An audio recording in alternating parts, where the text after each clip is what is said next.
Hello guys, সবাই কেমন আছো? আশা করি সবাই ভালো আছো। আমিও ভালো আছি। আর যে যেখান থেকে আমার ব্লগটা দেখছো সবাই ভালো থেকো, সুস্থ থেকো।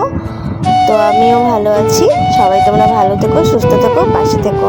আর যদি ভালো লাগে ভিডিওটা তো চ্যানেলটা লাইক আর কমেন্ট আর সাবস্ক্রাইব করে দেবে, দিয়ে পাশে থাকবে, ঠিক আছে?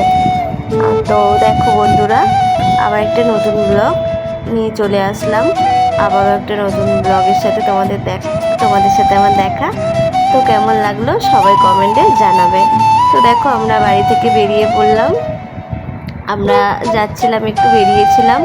আমার বরের ফোনটা হঠাৎ করে খারাপ হয়ে গেছে। ফোনটা মানে কাজ হচ্ছিল না, হঠাৎ করে ফোনটা পুরো মানে স্ট্যাচু হয়ে যাচ্ছে, ফোনের কোনো মানে কাজ হচ্ছে না, দাঁড়িয়ে যাচ্ছে এরকম। তো তাই জন্য ফোনটাকে একটু রিপেয়ারিং করতে আর কি নিয়ে যাচ্ছি।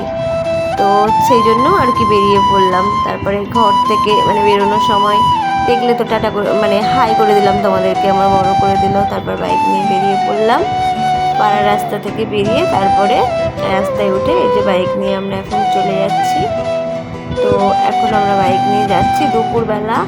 আর দুপুরবেলা প্রচুর রোদ ছিল, রোদের মধ্যে যাচ্ছিলাম। তারপরে আমরা এখানে ফ্লাইওভারে উঠে পড়লাম। আমাদের হাওড়া জেলার মধ্যে বাগনান ফ্লাইওভার এটা। তো মোটামুটি বেশ অনেকটাই বড় ওভারব্রিজটা। তো ওভারব্রিজের নিচে দেখো ট্রেন রাস্তা আছে। আমি ঠিকঠাক করে দেখাতে পারছি কিনা জানি না, তোমরা বুঝতে পারছো কিনা জানি না। তো এখানে নিচে ট্রেন রাস্তা আছে নিচ থেকে, আর আমরা ওপর থেকে চলে যাচ্ছি। তো তারপর দেখো আমরা যাচ্ছি। আর ওই পাশে বাঁদিকে দেখবে একটা মন্দির আছে, শিব মন্দির, আমার ভোলেনাথের মন্দির। তো ওইটাও তোমরা দেখতে পেয়েছো কিনা, নোটিস করেছো কিনা জানি না। তারপর দেখো সামনে ওইদিকে ওই যে শিব মন্দির, আর এই পাশে দেখো প্যান্ডেল হচ্ছে। এখানে জন্মাষ্টমী হবে, সেজন্য প্যান্ডেল হচ্ছে। জন্মাষ্টমী অনেক বড় করে হয় সেই জন্য। তারপর দেখো আমরা ফোনের দোকানে চলে এসেছি। তারপরে আমাদের ফোনটা কাজ করতেও শুরু করে দিয়েছে। ফোনটা দেখো সব কিছু বের করে পুরো একদম নাড়ি ভুড়ি সব বের করে দিয়েছে। কি কোথা থেকে মানে ফোনের কি আছে না আছে কিছু বুঝতে পারিনি। তারপরে ফোনের কাজ হয়ে গেছে। তারপর আমরা এখন ফোনের কাজ করাতে করাতে অনেকটাই লেট হয়ে গেছে। তারপর আমরা এখন চলে আসলাম একটু নদীর ধারে। আমার ঠাকুরকে পুজো দিই, তো গঙ্গা জল লাগে। তো সেই জন্য একটা অনেক বড় 5 লিটারের মনে হয় না 10 লিটারের একটা ব্যারেল আছে। ওই ব্যারেলটাতে গঙ্গা জল ভরে নিয়ে এসে রেখে দিই, ওটা দিয়ে আমি পুজো টুজোর কাজ করি। তো তো তারপর জল নেব বলে আমরা ওই প্ল্যান করে বেরিয়েছিলাম যে একবারে গঙ্গা জল নেব। আর সবার আগে যাব যখন মানে গাড়িতে তেল ভরবো, ওগুলো তোমাদেরকে দেখানো হয়নি।